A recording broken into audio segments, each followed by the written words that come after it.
လက်ခံပေးရမယ်တိဆောက်မှုတစ်ခုအားလုံးပဲမင်္ဂလာပါကျွန်တော်တို့ရဲ့ Boys Best Channel ကနေသတင်းတွေကိုနေ့စဉ်တင်ဆက်ပေးနေပါတယ်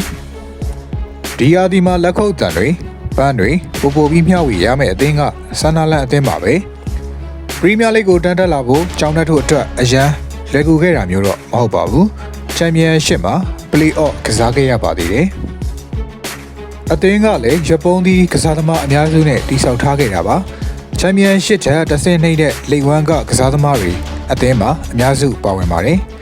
ဒီကစားသမားတွေအတွက်ပြောင်းရွှေ့ကြီးကပေါင်10တန်းထက်တောင်နေပါတယ်စတန်ဒါလန်တန်းပြန်တက်လာတော့လေဘာကလေးပရီးမီးယားလိဂ်နဲ့ရင်းနှီးတဲ့လူတွေပြောကြတယ်ပေါ့ဒါပေမဲ့သူတို့အသင်းပေါ်အများကြီးတော့မမျှော်လင့်ထားကြပါဘူးဒါပေမဲ့လည်းစတန်ဒါလန်အသင်းဟာအသင်းရဲ့ပထမလူစဉ်ကိုပြုပြင်ပြောင်းလဲမှုတွေလုပ်ခဲ့ပါတယ်ပရိုင်းကိုကြော်လာတဲ့အတွေ့အကြုံရင်ကစားသမားတွေကိုအသင်းစီကိုခေါ်တယ်ပရိုင်းကိုမြောက်လိုက်ပေမဲ့လည်းအရေးသွေးမှာသူနဲ့ဒန်းတူရှိတဲ့ကစားသမားတွေကိုလည်းအဓိကရှောက်ပွေခေါ်ယူခဲ့ပါတယ်ဒါတွေကဘာဖြစ်စေလဲဆိုတော့အသင်းဟာမာကျော်မှုတစ်ခုရှိလာပါတယ်ပရီးမီးယားလိဂ်ကိုမရှိန်တော့ဘဲနဲ့ကစားရဲလုပ်ရဲဖြစ်လာပါတယ်ဒါကြောင့်လည်းဒီအသီးမှာ14ပွဲကစားပြီးချိန်မှာရမှတ်23မှတ်ထိရရှိထားခဲ့ပါတယ်တန်တဲ့အသင်းအနေနဲ့ကြည့်ရင်ဒီမှတ်တမ်းဟာတကယ်ကိုကောင်းလွန်းတယ်လို့သတ်မှတ်လို့ရပါတယ်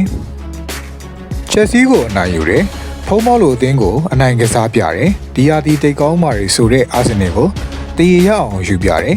ဒါမျိုးကိုတောင်းတန်အသင်းမလုပ်နိုင်ပါဘူးမာကျော်ပါတယ်ဆိုတဲ့ Crystal Palace ကလည်းအမှတ်ယူပါတယ်